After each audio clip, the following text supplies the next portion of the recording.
Libs, as you know, have really no sense of irony. Certainly the libs that are particularly interested in politics. I love this. So people, a lot of them don't remember this. That MoveOn.org was, which is now just known as a kind of left-wing activist site, an activist organization, very, very far left, and hates conservatism, America, freedom, the republic, all that stuff. MoveOn.org was created. The name itself is all about move on from impeaching President Clinton. That's what it was about. Oh, we should move on from this. It's not important. It's a right-wing conspiracy, all these things. And MoveOn.org put out a tweet today at its official account just a few hours ago. Across the nation last night, hundreds of thousands said with one voice that it's time to impeach and remove Trump. So the organization that was founded to move on from the Clinton impeachment because it's not important thinks that this is now the moment it's really important to impeach Donald Trump. But today's impeachment down party lines, which I will say, Republicans seem to think this means that, and we asked Ned Ryan about this before, and he has got his ear to the ground on this stuff, but I'm seeing it from a lot of people that Republicans believe that there will be a lot of House seats that are in contention now as a result of impeachment. So in a sense, thank you, Democrats. Good job. Good job. I mentioned this letter that just went out yesterday from President Trump. It's amazing. It's a letter that's actually worth taking the time to read. It's like 5 or 6 pages long. I want to give you some of the highlights, though. This is our president. They say, not my president. I say, heck yeah, he's my president. This guy's amazing. Here we go. From the White House stationer, the whole thing. It's a real letter, real stuff. The Honorable Nancy Pelosi, Speaker of the House of Representatives, Washington, D.C. Dear Madam Speaker, I write to express my strongest and most powerful protest against the partisan impeachment crusade being pursued by the Democrats in the House of Representatives. This impeachment represents an unprecedented and unconstitutional abuse of power by Democrat lawmakers, unequaled in nearly 2.5 centuries of American legislative history. The articles of impeachment introduced by the House Judiciary Committee are not recognizable under any standard of constitutional theory, interpretation, or jurisprudence. They include no crimes, no misdemeanors, and no offenses whatsoever. You have cheapened the importance of the very ugly word, impeachment. This is fantastic. And he just goes in, just paragraph by paragraph, line by line. But here's one part of it that I think is particularly worthwhile, and it's a little bit long, but this is where the president gets to make his case of what's really going on in this country. I talked to you about this a fair amount. We got all this, the president's impeached today, and they got all this focus on it. I mean, who really cares? What's really happening? What has the administration done? While they're doing impeachment, you know what else is happening? We're getting more and more federal judges put on the bench who are good, Federalist Society approved, conservative constitutionalists in the judiciary. The good news is that when you have the socialist administration of the next Democrat that comes along, who actually wins office, who knows when that will be, at least there will be some judges who know what the law is and believe in the law. That would be a nice thing. But here is how the Trumpster himself, here is how he represents what's going on with his administration. Quote, this is from this letter that he dropped. The letter dropped last night. It's amazing. You and your party are desperate to distract from America's extraordinary economy, incredible jobs boom, record stock market, soaring confidence, and flourishing citizens. Your party simply cannot compete with our record.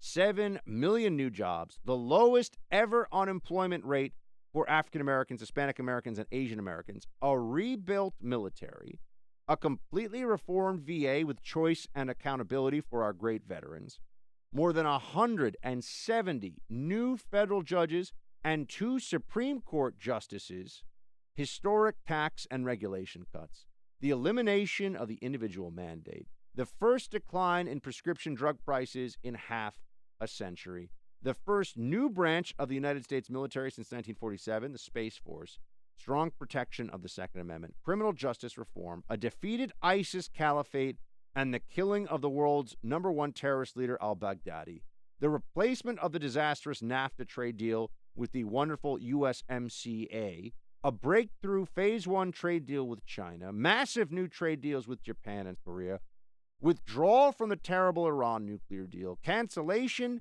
of the unfair and costly Paris Climate Accord, becoming the world's #1 energy producer, recognizing Israel's capital, opening the American embassy in Jerusalem, recognizing Israeli sovereignty over the Golan Heights, a colossal reduction in illegal border crossings, the ending of catch and release, and the building of the southern wall. That is just the beginning. There is so much more.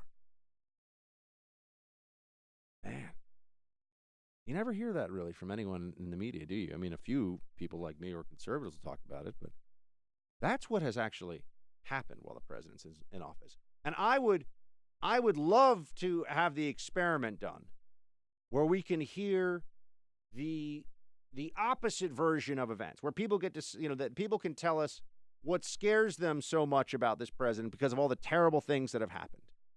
And you would sit there and you'd say to yourself, hold on a second. What's so bad? What's so awful? Exactly. Someone tell me. Oh, the president had some mean tweets about some journalists? The president did what exactly? He said nice things about Kim Jong-un or Putin? These are the things that we're supposed to be terrified about? I sit here and all I ever hear about why Trump is so bad is either just complete Fantasyland stuff about Russia collusion and, the emoluments clause, the 25th Amendment. I hear a lot of that. Or I hear people talking about tweets, comments, words they didn't like. Because the moment that you dive into the substance with this president, the moment you look at what's actually happening in this country, you recognize that things are actually going very well.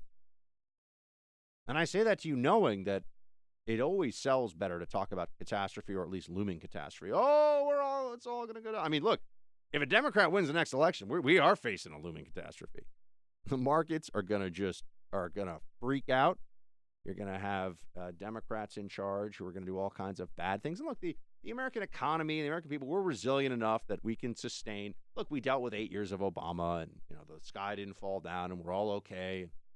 That would be true of the next Democrat too, but it would be worse because Obama set a lot of the groundwork for the next Democrat socialist administration to follow through. Right? Obamacare wasn't really about Obamacare.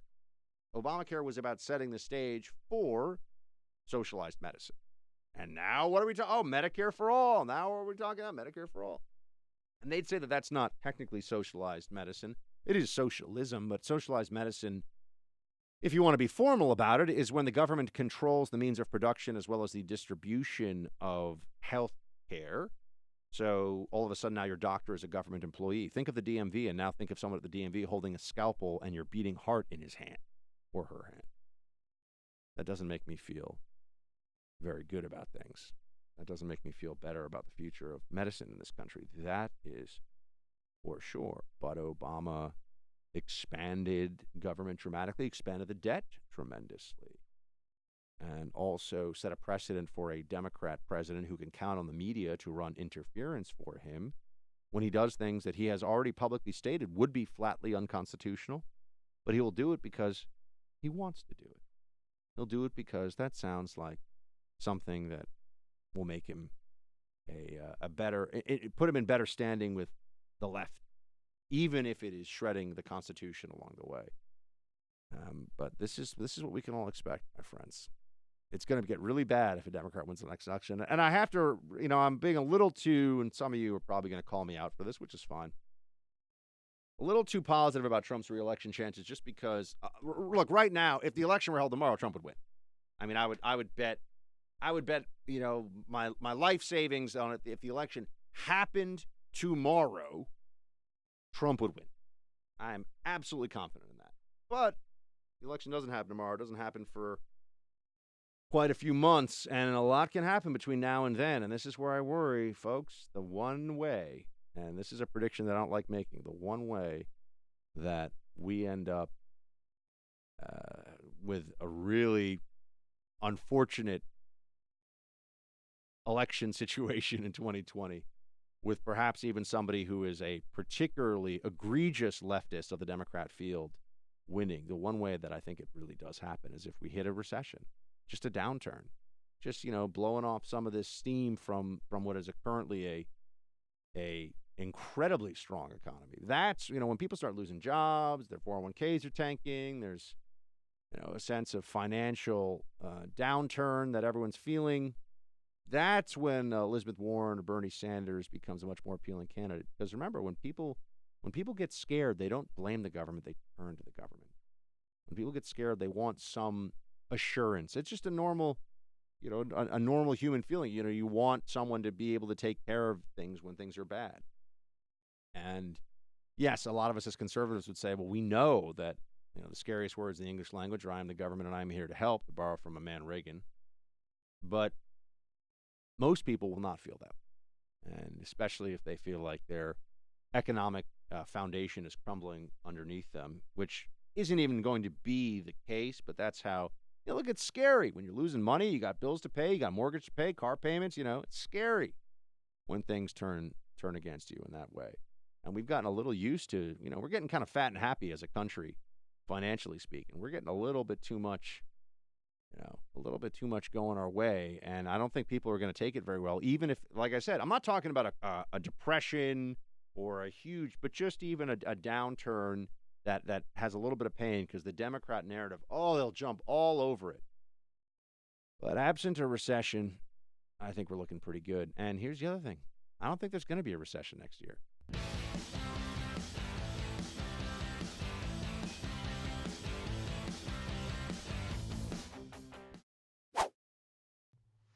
Just want to let it be known that producer Mark has called me out for rubbing my beard while I'm on radio, because he says it can be heard sometimes. So we'll stop doing that. I'm not intentionally, I don't think I'm doing it for the listener, Buck. Nobody wants to hear that. I know, but I'm not trying to be like Gandalf the Grey over here. By the way, do you think that they were smoking weed in The Hobbit? What? Yeah. That's such a random question. No, it's not. They smoke stuff, and there's some, they make some comments about, ooh, it gets to be a little, Yeah, so probably. Yeah, right? Yeah. I mean, if you're in the Shire, you're a little, a pudgy little hobbit who just wants to eat cakes and drink tea all day or whatever they're doing, and you just get to hang out, I feel like you probably smoke a little weed. Yeah, and weed makes you eat a lot more cakes. That's also true. Yeah. So I'm just, the Hobbit, there's some stuff in there. By the way, have you seen Frozen? I have not. I really don't ever want to. I know I'm going to have never when you really have little to, when you have little John or little Mrs. John, the new wife, by the way, which is a thing because you've got a wife. John? Who's John? I can't believe I just did that. Did you just call me John? I did. That just happened. Mark! Damn it. I was like, you and John don't even look alike. No, not even close. But, I didn't mix up you and Brandon once this entire time, which makes me and really then happy. You just throw in the third producer who hasn't been here in a year. I know. John hasn't been around in a long time. Yeah. And I was like, you're like, Little John. What are we even talking about? Little John is a different guy. That is definitely not my wife's name. I'm sorry. Does Mrs. Mark carry around a chalice and have rings on all of her fingers and a grill? Yes. Yeah, that one. I didn't see it at the wedding, but I don't know if that's. She hit it for the wedding. Hit it well. What's, by the way? We already discussed? Do you have what is the Christmas movie of choice that you like to watch? Well, I do not celebrate Christmas, but I do like Elf. Elf. Yeah. I like Secrets too. What's wrong with Elf? No, that's what he says in the movie. Did you want me to say 8 Crazy Nights? Is that what you were setting me up for? No, what's that? You've never seen the Adam Sandler animated movie? No. It's literally the only Hanukkah movie, yeah. Yeah, but a lot of my Jewish friends still do they do like the fun parts of Christmas. Like I do like watching the movies, but I am the typical Jew that will go to eat Chinese food and go to the movies on Christmas, 100%. Ah. Non-Jews have started doing that. Not the Chinese food part, but they go to the movies. The movies are packed on Christmas. I'm thinking about trying to go with my family on Christmas to go see this World War I movie that's all shot in one shot. I think it could be kind of fun. So I was shocked like a couple years ago. I went and I was like, what are all these people doing here? This is our thing. What is the best of the kosher food, like of this traditionally kosher food options? I know you're going to ask what's the best. Yeah, what's the best thing? Do you like gefilte? I don't like gefilte fish. I don't like a lot of fish. Like Gefilte's- most of the fish I like is not kosher. Like Because the one crab, thing I will stuff say like that I've had from a previous relationship with somebody who was a Jewish girlfriend of mine, the potato, the latkes. Oh, they're amazing. Amazing. Oh, so just traditional Jewish food in general? Yeah, I mean, yeah. Corned beef pastrami, you got to go there. Yeah. A knish is amazing. Yeah, flour. I can't do that anymore. Oh, yeah, that's true. Yeah.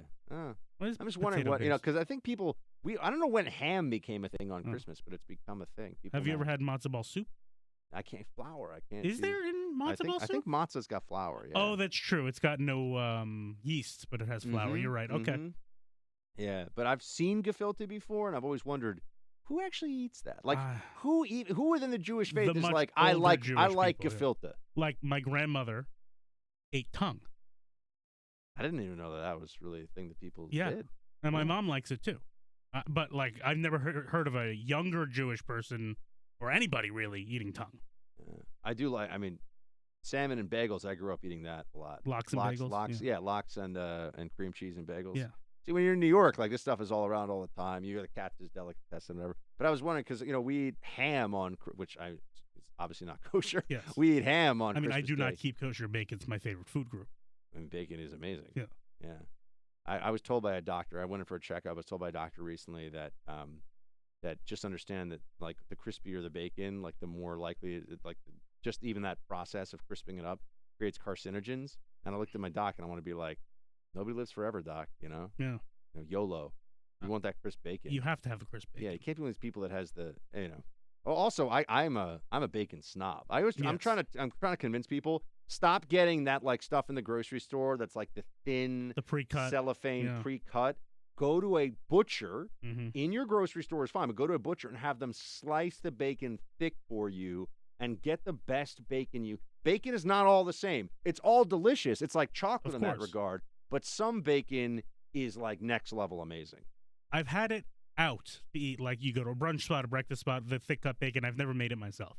Yeah, the best thing that they have, for example, the Trump International Hotel in D.C., which is where all the conservatives hang out, is they have this bacon dish where it's strips of bacon that are hanging down, and they bring out a blowtorch in front of you. Wow. And they torch, and it's like maple glazed, and they torch the bacon. Even people who don't like Trump should go to the Trump Hotel just to try this one. Do they have that in New York?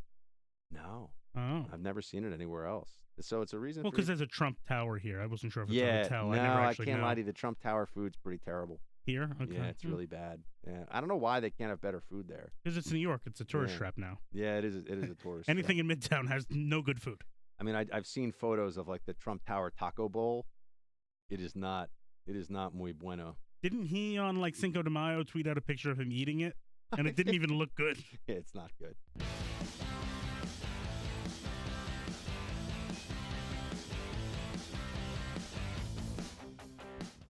It's time for roll call. Remember, folks, you can watch what we do here in the Freedom Hut on Pluto TV channel 248. The first, also, the podcast goes out every day at 3 Eastern. So if you are listening on one of our wonderful affiliate stations and you happen to be away from the station, you can always catch us on demand on the what? I was going to give the listeners a tip. What's that?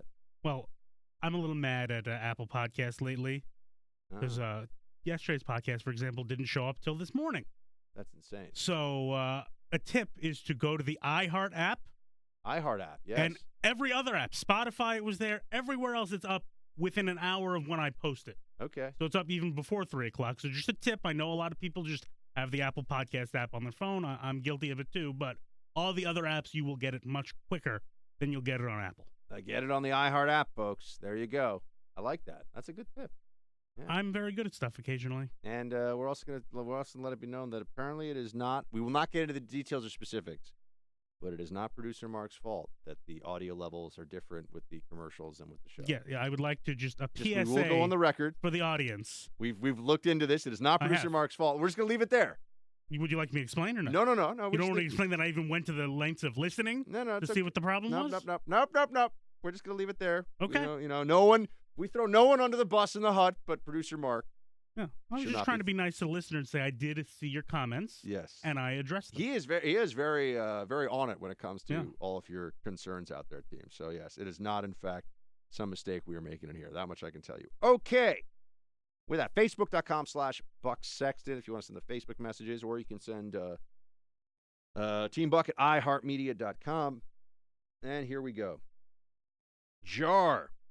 Hey, Buck, I disagree with you in part that conservatives don't take part in boycott tactic. They're just not very good at it. At least the subset of conservatives known as gun people. I've seen calls for boycotts and like for Dick's, Walmart, Starbucks, and many others.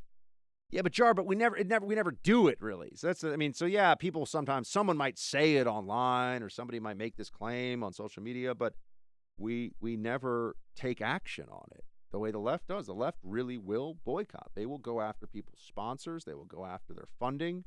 And as a result, they have pretty close to platform dominance in the media space. And it's just troubling. It's annoying. It's a bad thing. But yeah, you're right, though. There are some times when some of these different media outlets will when some of the different conservative movements will say, well, we should boycott this or the other, but it doesn't usually happen. Marie says, respectfully, Republicans saying they care about the Constitution and country is about as sincere as you saying you're not actually a fascist. Oh, man, I love stupid libs. Yeah, I'm a fascist. I love it. That's awesome. I didn't even know we were going to get that one today. Oh, good talk, Marie. Good talk. Good times. I wish Marie all the best living in Fantasyland. That sounds like a fun place. You're a fascist. Marie doesn't even know what a fascist is. Oh, man. Kristen writes, Producer Mark is a wonderful person. See? Producer Mark is a wonderful person. Thank you, Kristen. Yay. And he's come back, so we're all happy now. Diane. President Trump called Pelosi a third-rate politician, wagging a finger at him. Pelosi told him, you'll see what we can do. This is it. I listen to your podcast every day. Great show, smart, with a sense of humor, and history-oriented. Well, thank you, Diane. We try. That's what we like to do. Smart, sense of humor, history-oriented. That actually could be like our tagline. That is what we go for here every single day in the hut. And so if we are achieving that, great success. I kind of miss Borat. It turned into such a frat bro thing for a while to be like, I'm a Borat. And everyone did the accent really badly. But like, it actually was pretty, like, it was a good sketch. Yeah, I used a gif of Borat, the not one recently. Not. Yeah. Yeah, I kind of miss it. That was hilarious back when I was 12. He's excellent in this show, The Spy. Have you seen The Spy? No. You and the missus would enjoy on Netflix. Netflix? Okay. Definitely check it out. I always need recommendations. Very well executed. Very realistic spy. Can you take him seriously, though? Yes. He's excellent. Because, Yeah, of course. Yeah, you have to be like, but I'm a spy, my name is Borat. Exactly. No, it's not like that at all. He actually does a really good job. It's like when George Costanza tries to play another role. He's just George. I know, you can never. Well, there's some actors out there, like there's Vince Vaughn, who just always plays Vince Vaughn. Yes. He's like the same guy in every movie. movie. The Rock is the same in every movie. Yeah. Apparently he eats so much cod of a certain type of like wild caught, line caught cod that they've like run out of it in his town or his city or I don't know. I've read something about how the Rock eats. Have you seen his cheat meals? No. Like he posts them on YouTube or wherever. It is insane. He'll have like 50 chocolate chip cookies, like the huge ones, pancakes, pizza, like insane. Really? Yeah, you should check it out. That sounds like nauseating fun. To watch. I've just got to put on like 80 pounds, 100 pounds of muscle. And then I can do that. Yeah. That's no MBD. No big deal. Jeremy. Oh, here we go. There's another one. Buck, I for one am on team producer Mark. Brandon is good, but I'm skeptical of those who claim Guns N' Roses is the greatest band ever. I appreciate the bluntness and confidence of producer Mark. The podcast audio levels are fine. People need to stop whining. Nobody cares about your feelings. Shield Tie. There you go. Jeremy has spoken, and I like what he said. Yeah, exactly. Jeremy's a smart guy. It's all the Jeremy's, and Jeremy's one of our squad that's listening in every single day. Derek. Buck, I know this topic is, this is off topic, but I need to know where you stand on term limits. I studied poli-sci in college, and comparative politics. We learned about Mexico and their one-party system. It had term limits, and their politicians became weak, and their party bosses got stronger.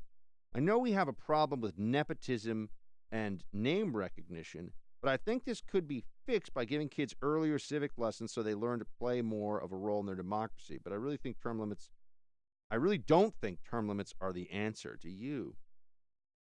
You know, Derek, it's interesting. Very few people take the contrarian position, especially on the right, about term limits. I'd want to think a bit more about it. I'd want to give it a bit more of a deep dive. And it seems to me that term limits would change the game in ways that are very, very helpful and would be better for us across the board, because you wouldn't have this permanent political class. I mean, one of the stories today, for example, on the Drudge Report just had to do with how the wealthiest suburbs of the United States are the suburbs of Washington, D.C. now. What is the business of Washington, D.C.? It is government. Why have we allowed for the creation of this permanent government class that is not only empowered and then empowers itself to stay in power, but also has become so lucrative and has become this enormous business? The business of government should not be business. And yet that's what we see happening. Nepotism is just, that's a principal thing. I just find nepotism really annoying. I do not approve. I do not like it. So there is that. I don't know if we can ever get rid of that. I mean, there are nepotism laws in some places, but you're talking about, I assume, last name recognition. You know, Bush, Gore, Kennedy, Clinton. I mean, this preference that people have for, well, I've heard that person's name before in a political context, so I think I'm going to have to support them for office. I wish that were not the case, but people do that. Here we go. Chopper writes, thank you, Producer Mark, for returning.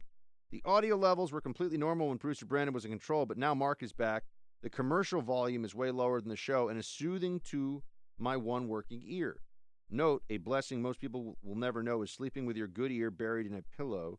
It's the most pleasurable silence for sleeping ever. Chopper. Okay. Well, Chopper's happy Producer Mark is back. Yeah, I think he is. Right? Yeah. I think he insulted me, but I'm not really sure. I couldn't tell either. Yeah. I don't know. I like his name, though. Yeah, Chopper's a cool name, for sure. So we got to give him credit for that. Now we have, let us see here, Anthony. Anthony writes, about being a whistleblower in the DOJ. All right. Anthony, I'll have to read that on my own because it's a bit long. Scott, as someone who worked as a bouncer for almost 30 years, I can tell you that Roadhouse has been the bane of my existence, especially since I was only 6'1" and 210 pounds. If I only had $1 for every time I heard, you're kind of small to be a bouncer, I'd be able to retire early. Keep up the good work and Shields High, Scott. Oh, man, Scott, that movie is like, you couldn't remake it today. It would just be so silly. It's about like the toughest country bar ever. And, I mean, today they would just like put a couple undercover cops in there and like the whole thing would shut down. I mean, it's just like it would never happen. But although I will say the lead actress in that movie is fantastic. Fantastic. I don't even know what happened to her, but she was very well cast in the role. Her thespian skills were exceptional. And even Sam Elliott, right? Who's like, I'm Sam Elliott. Sound kind of like gurgling with Gurgling, but a little southern, kind of down here like this. Sam Elliott did a very good job too. I get a little sad when Sam Elliott doesn't make it the distance. Matthew, hey Buck, I know I message you a lot, but I love you all. You too, Producer Mark. Just want to let you know that I celebrate my birthday on the 28th. Happy early birthday to us. Well, happy birthday to you, Matthew. And thank you so much, man. And Producer Mark appreciates all the love. And he's, he did love Jamaica, but he's happy to be back here in the hut, defending America and doing cool stuff. Kevin, right? Team Mark chiming in. Producer Mark rocks. Got a shout out to former producers Amy and Ty, who were great back in the day. Your team has always been great. Well, thank you, Kevin, rather. But yeah. So there we go. I mean, I don't want to toot my own horn, but I'd say I'm the best producer you've ever had. I mean, you know, there we go. The man speaks. The man speaks. You're not going to agree? No, man speaks No, truth, of course. All right. Of course. Come on. You're only saying that because I'm in the room. No.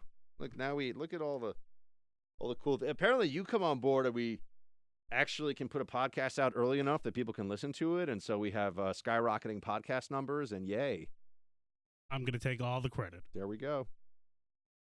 Bethany, I was just listening. You mentioned the movie Dirty Dancing. One of my favorite 80s movies. I just showed it to my middle school daughter. It's a very pro-abortion movie. I had no idea of that as a teenager. Parents with teens should realize this. Bethany, I've never seen the movie, so I don't know anything. I didn't even know the storyline. I just know nobody puts baby in a corner, and I know that dance move where he like holds her up in the air. Yeah, I had no idea. The and most the I song, know about Exactly. Time of my life. Yeah, that's all I know. I know Odell and Eli did the Super Bowl commercial last year. Or 2 years ago. I didn't even see that. You don't even watch the Super Bowl. No, I know. It's like I'm barely American. What do you do during the Super Bowl? Like, there's nothing else on. Yeah, I don't know what I did last year in the Super Bowl. I did not watch it, though. It's sad. It hurts me to speak to you about sports sometimes. Mm-hmm.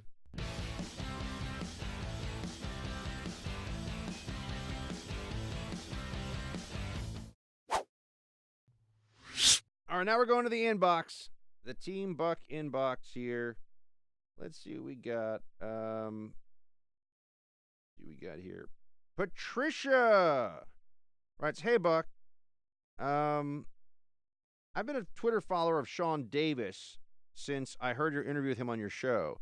I've noticed he hasn't tweeted anything in a couple of days. I'm wondering, has he been suspended? Patricia, I don't know that, but Sean's Twitter game is fierce, so I can say that. I don't know if he has been suspended. I don't think so, but I'll check in with Sean. I actually had tried to have him on the show earlier this week, but he was out. He was busy.